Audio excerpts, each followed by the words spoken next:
Speaker,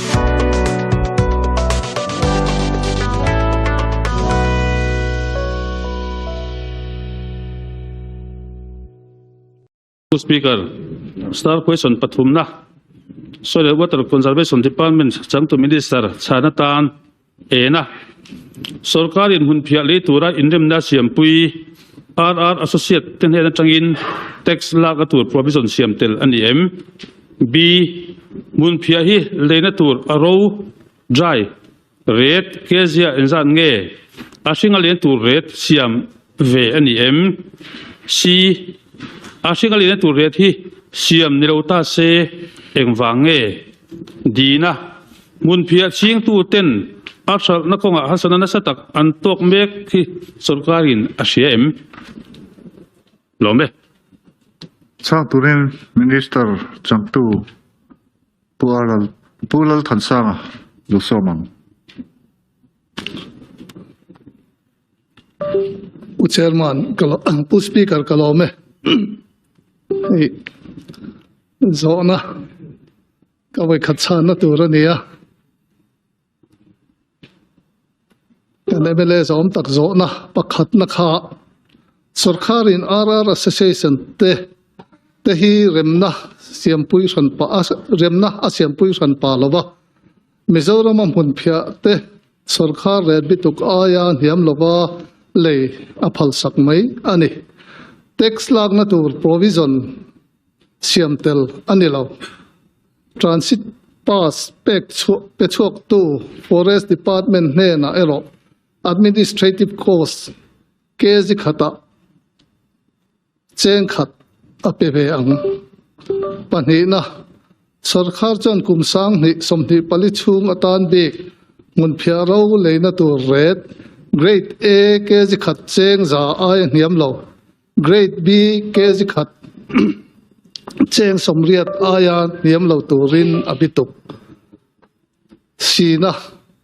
Asinga leina tu red ero abituk lo. Mun phia sing hi tiro turin hun le tha tam tak sen boy.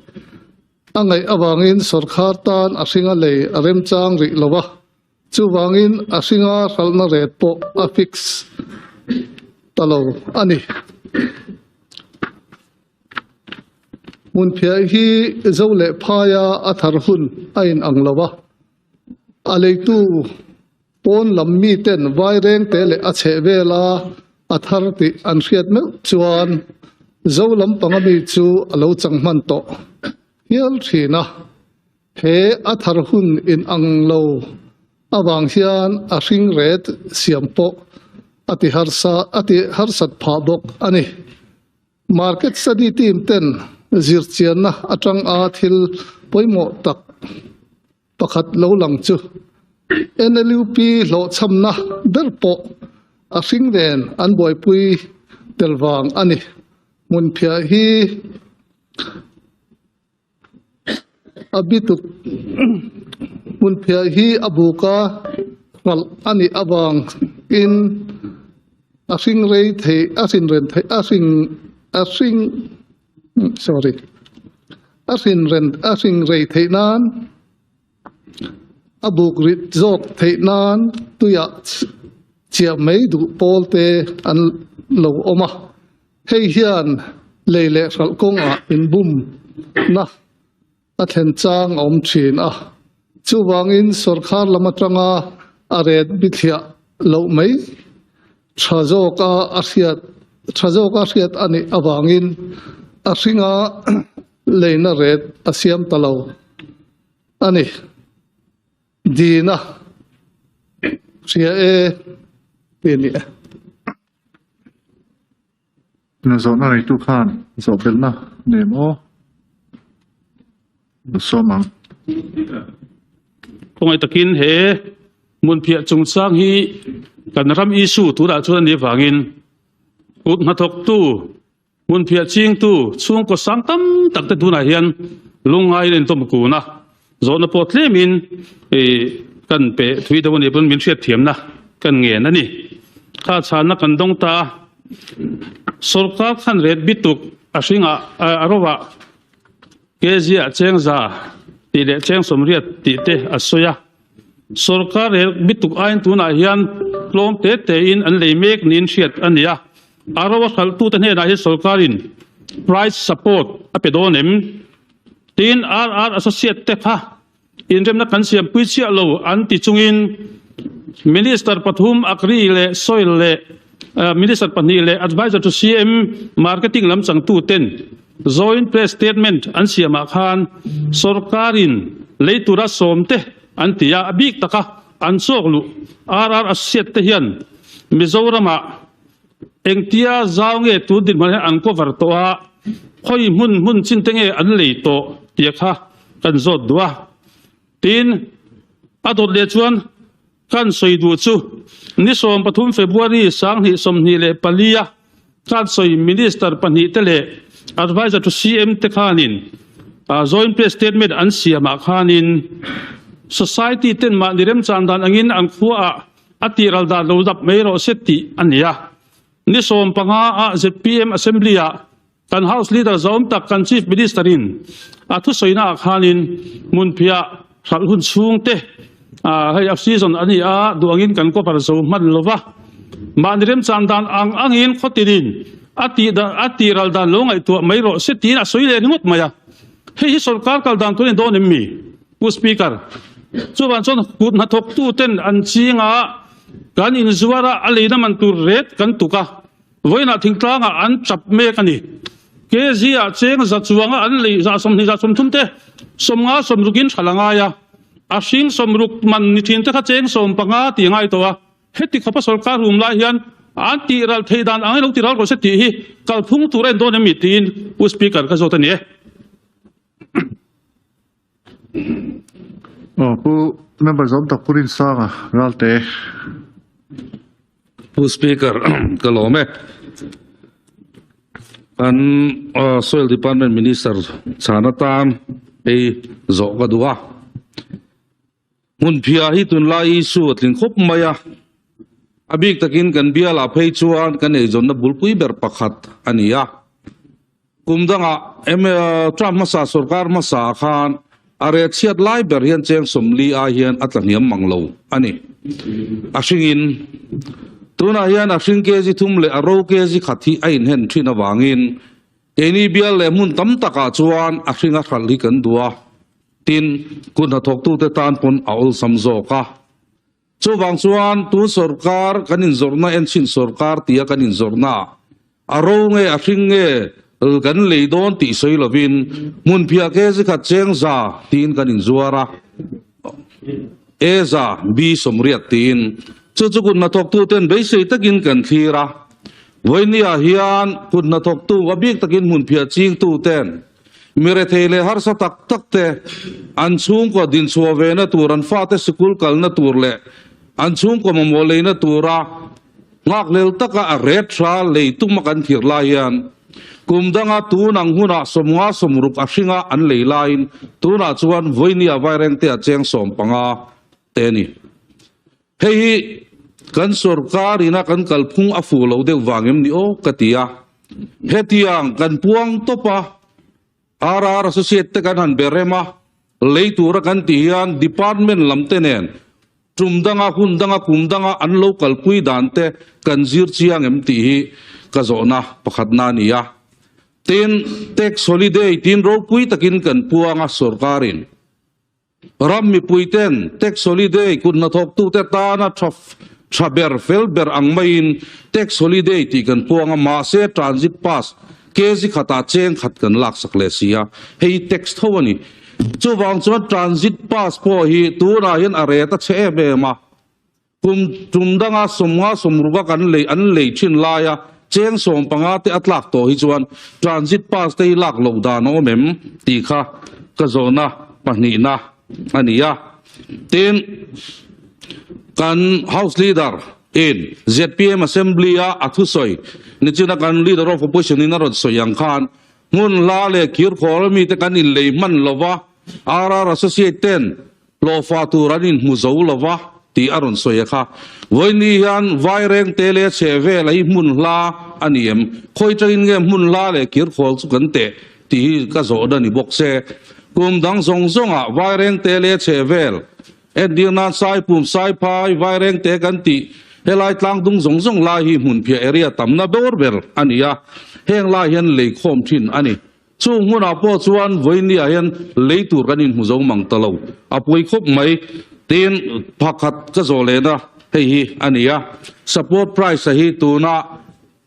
reta sia ta ke ma wangin cheng vei bel che za som ACDP poisa thai thar leinan kan da ta chu cheng vei bel che za so ba tong chuan kan le sak thei mei lovem ni a ret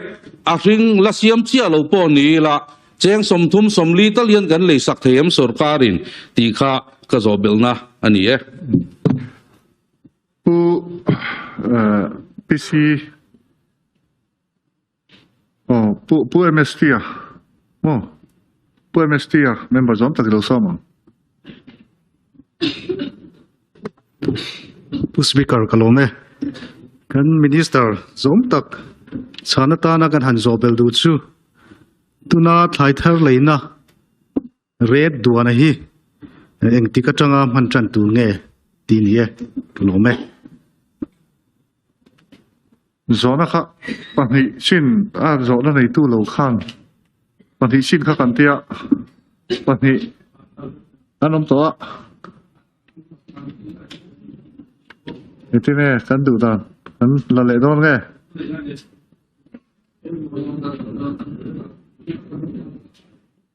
ani pakati la le ngo mon pui hi pharna ri to riu maya pu speaker kalome tuna budget tuna kan poisa leina turi budget lu MNF sarkarin enga man ngai saklo noi khania chu chu sarkar hianin ngai sak ve pher tur aniem kan budget siamala ni lo chu ti chung chungin kan siam khan khatiang zat kha kan da atian ya khat mi chunga khan MNFO sarkar kal taina enga tan man ti lo poisa kling khom za so ma pek bela tang kha kan ti theyem ti kha ka zote le chang turin minister zom tak pulal than sanga lo soma pu speaker kalome ei mun phia hi leiturin sarkar thar hianin kanin ruam hana kan opposition leader zom tak pu chan te zo na RR associate te hi mun phia leitur hianin kan biak po thei om chun ania kumin hi engamoni te rengamoni mun phia leitur hian local mia lova an om lova chu wang chuanin RR associate ten hianin engeni agreement po ni lawin in hriat thiam ton na angin kan siama kaka in rem na palina po khanin mun phia leidu dang an local don ani chuan chu an local theyang ti in kan tia are thi ro hi cheng za kan tia ti chuan chu A grade ania B grade kha chu cheng somriat kan tia tiang chuanin anni po experience an la nei lo hlea an locala an han ti dona rin ain an malak dan alo diktok lova tiang chuanin har satna anon nei chawa chuwang chuanin sarkar ang point thei top kan han chua mun sang sanga leitur po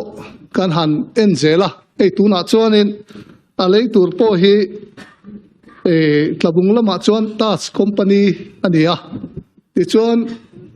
dampalama mamit district lampanga chuan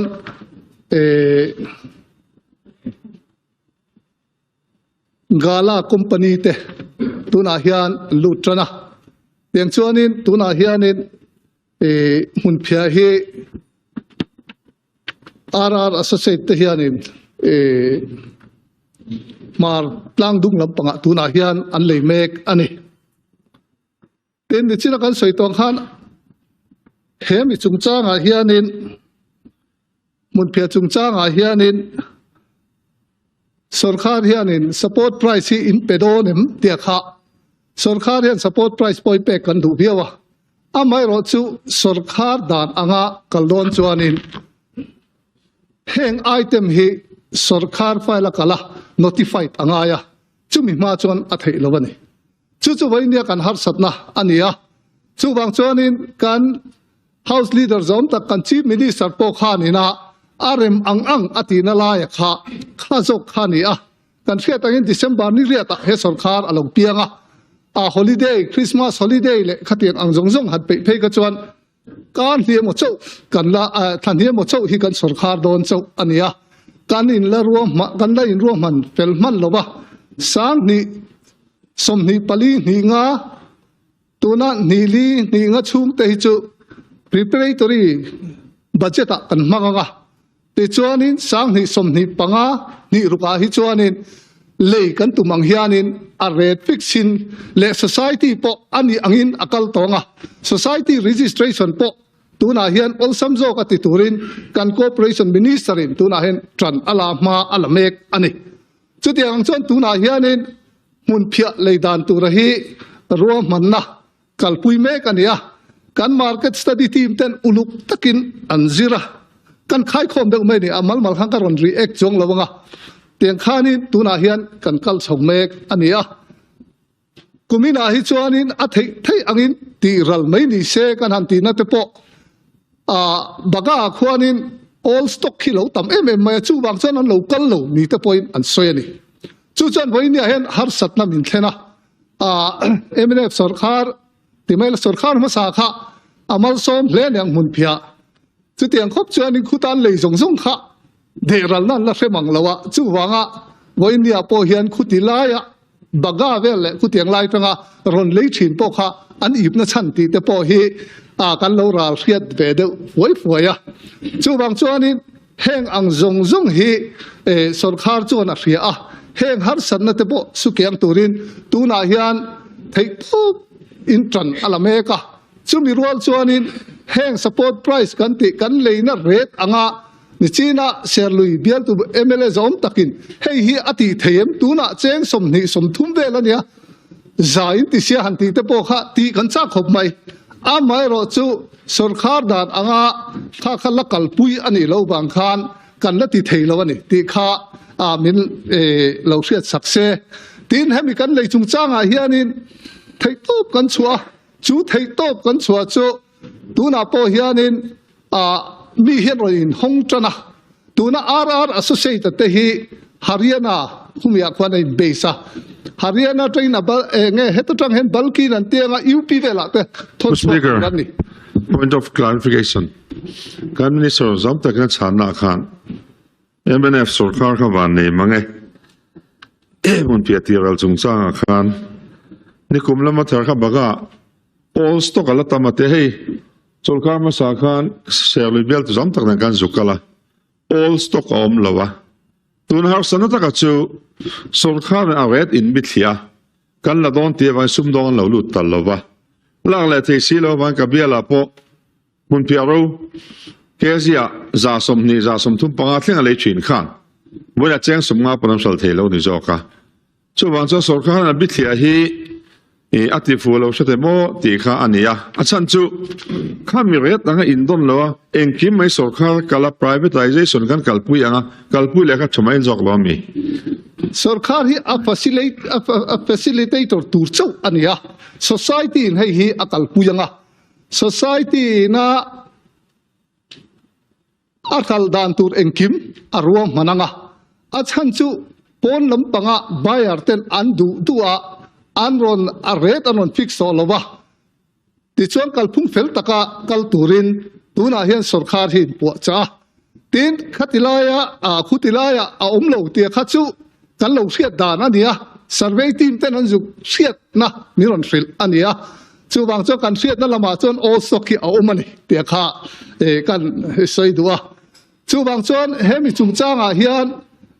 tu kumin ang tu nang huna hi chuan he Post Speaker, Khongain, point of clarification, please. Sumi a chuan in kan la tim pan lo dewa he mi a po hian min ngai hu siam he Sorry, like honey, loud one point of clarification, Kakadil Sia.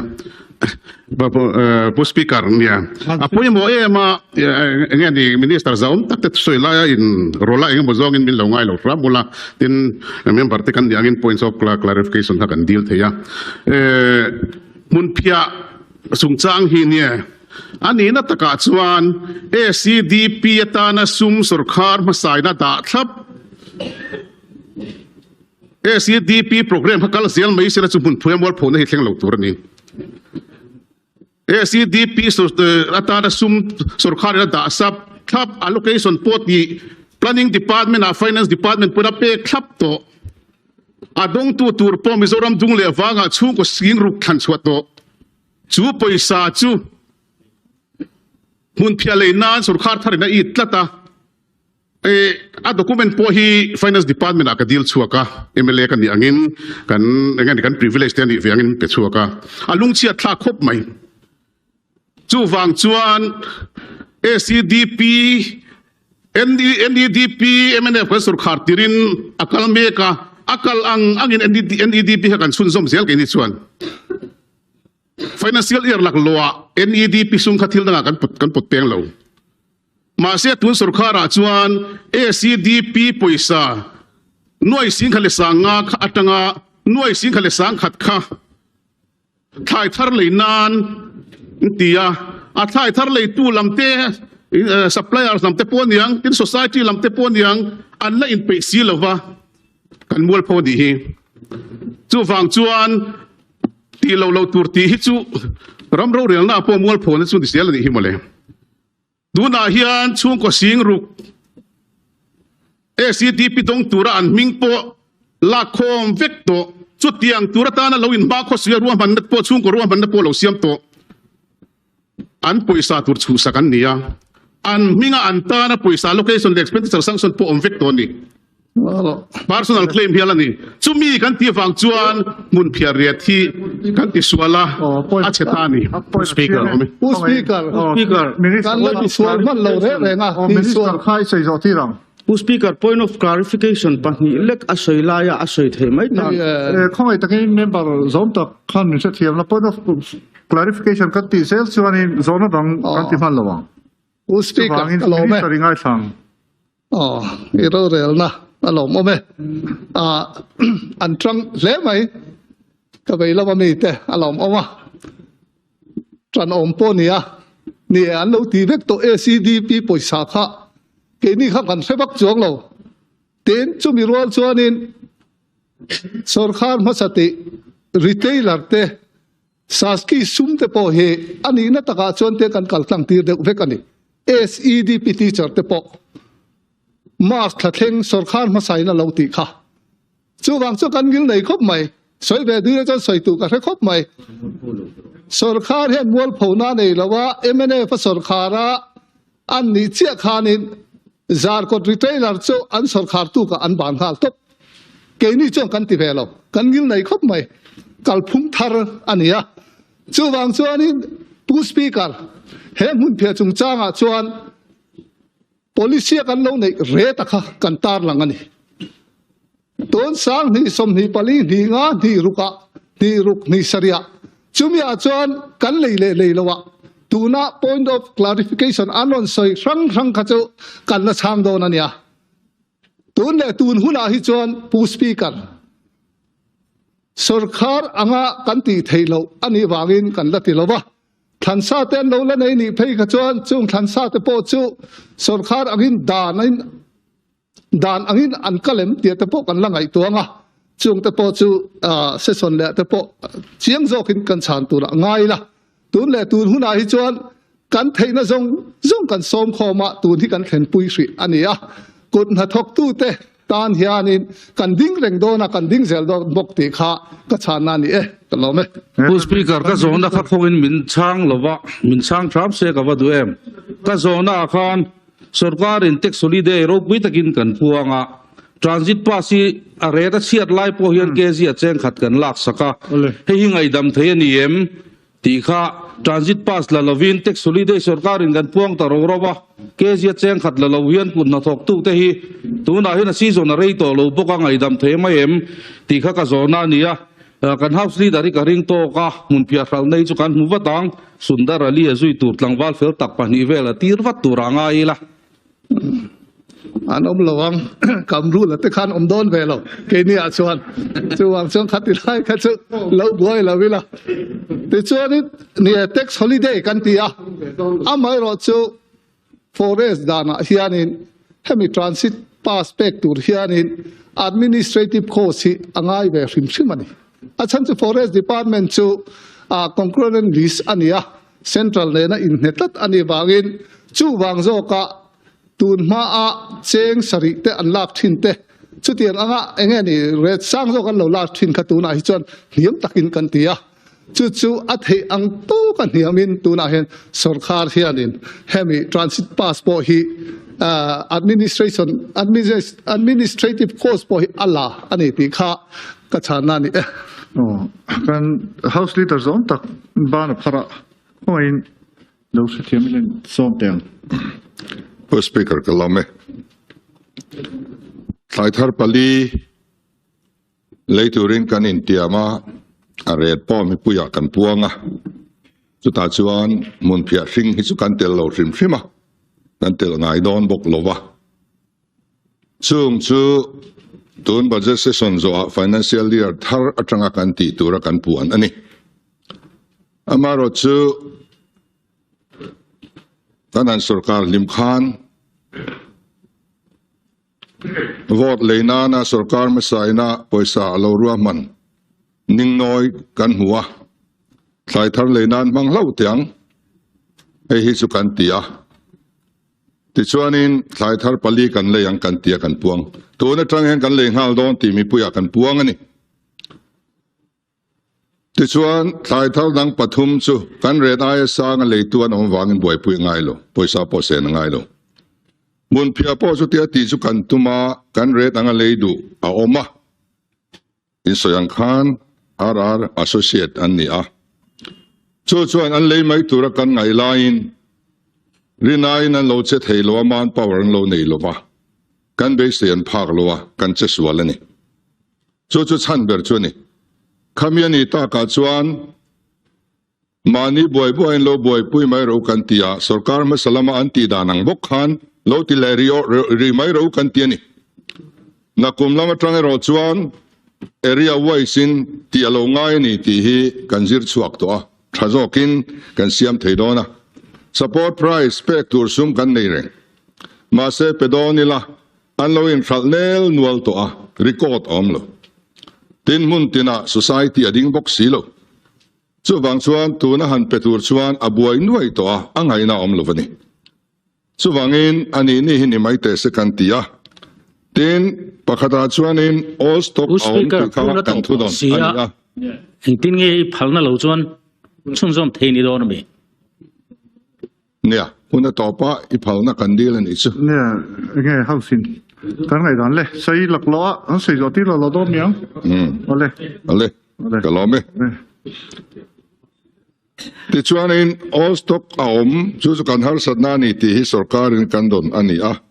chu ba ka advance salawin dor mun phia man loin pelok enge mazat anomani chen som sarin an loin pelok thua mai ni khang poisan dong to chu bang chuan poisa petu ne na khan an lo thal lo thei lo wa chu tiang lek lak lo nei te chu an lo oma tin a hring lei tur vai lo kal tur lo dang deuh pol le lo vau deuh pol te po an omani chu wang chuan kumina hian vai ho an ron lut thangam lo wa chung te po chu kan buai na bel cha tu ani a tin a royalty kha sarkar ma saina lak sak thin kha anni hi chu ei zon na ngeng het la nei lowan ni a chia choi tlak an la ni love tak holiday engemaw chen I peang kan tia kan puan sakani royalty kan free ani transit pass boy free kan handua ma se pra transit pass tel lovin silchar variant thang lama aken thailo atlang thei lo ni chu wangin all kan du lo ni lovin lo thei lo awangin kan ti ta a kan theyang tok kan chua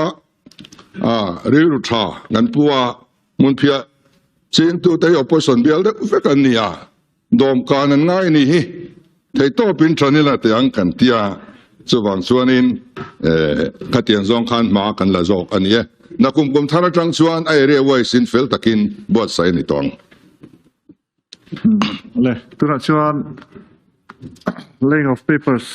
kan kalanga zolai di chanela hian rin tlang le rin ngam bel chian dol thungai nom le bengwar thlak tak tak ilo be sei thin don nia